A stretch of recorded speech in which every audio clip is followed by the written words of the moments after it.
On at age 23, standing at 165 centimeters tall, height advantage over Mangkorn with an official weight of 100. Is go for the heavy hands, work the body, go for the leg kicks, hack the tree where it stands. Let's see what this fight brings, Jimothy.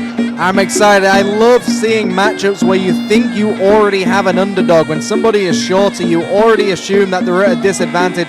So let's see how they make a disadvantage their advantage. So in the red corner, we have Payak Udon, and in the blue corner, we have Mangkorn. Both fighters now in the center of the ring. A very slow first round so far. And of course, Payak Udon very noticeably taller than Mangkorn.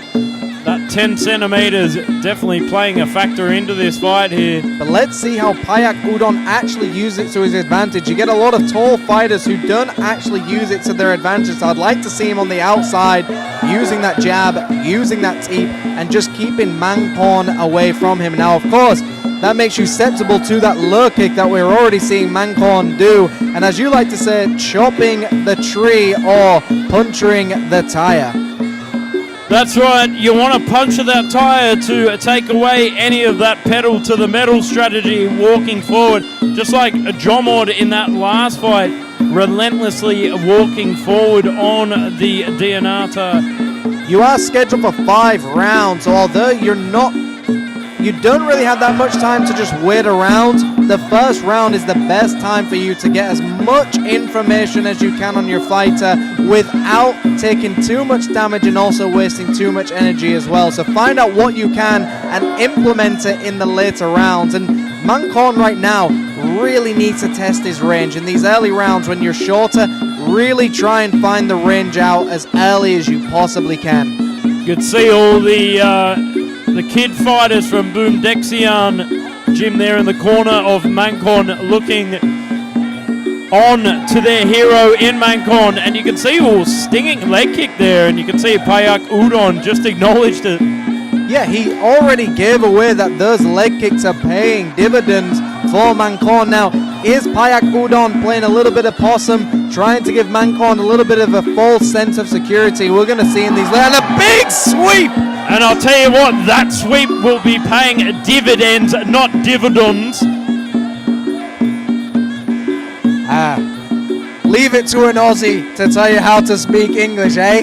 And a beautiful teep by Mangkorn. So Mangkorn definitely showing his little man syndrome to take away the height of his opponent.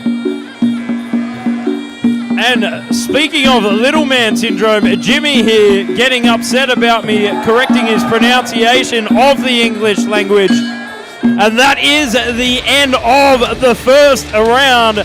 Make sure you stay tuned for round 2, 3, 4, and 5 of our main event of the afternoon.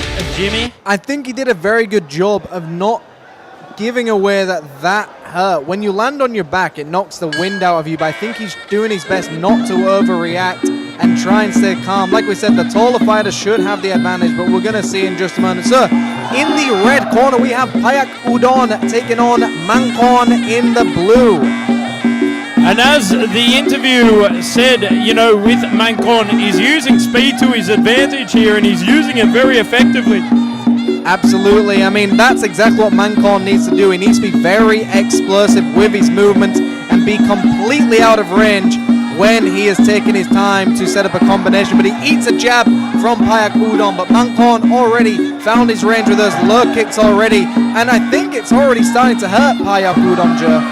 Yeah, it's definitely racking up the leg kicks there and taking the forward movement away from Payak Udon and starting to welt on that front leg there. You can see the reddening there, redder than your hair.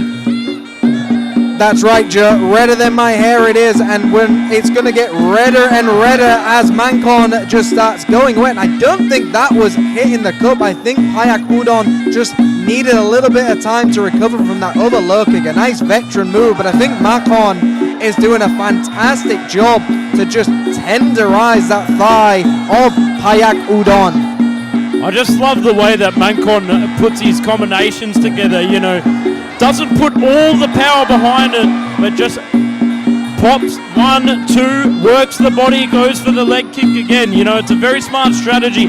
You don't want to out-punch yourself in the early rounds. You know, it's one thing that a lot of inexperienced fighters tend to do. And there we see the leg kick again. Could this be the end of the tall-statured Payak Udon? It could be. The tire is getting flatter and flatter. Could it stop the juggernaut in his tracks? Is Mangkorn going to finish this fight, or is Payak Udon trying to play possum to get Mangkorn to walk onto an elbow or a right hand? But Payak Udon looks like he's giving up already. Mangkorn just needs to go to town now with the pressure. Less than a minute to go of round number 2. Can he stop him in his tracks in the last 30 seconds? That leg is looking red and rawer than Jimmy's hair. That is it right. That's how I describe it as well. A beautiful left kick downstairs, and finally Payak Udon holds on to his opponent. Are we going to go into a third round? But he's limping so badly now. Mangkorn could just go to town with that right low kick. Pushing off a beautiful rear right teep there. Oh, and that could be all she wrote, folks. And that's all she wrote. That is over faster than we thought. The second round, Mangkorn does exactly what a shorter fighter should do, chop away the legs, and he finished it early. Joe, in that first round, I thought Payak Udon was just playing possum and trying to pretend that these leg kicks were hurting more than they did, but what do you think was the strategy of Payak Udon there? Well, I thought he was going to weather the storm and then walk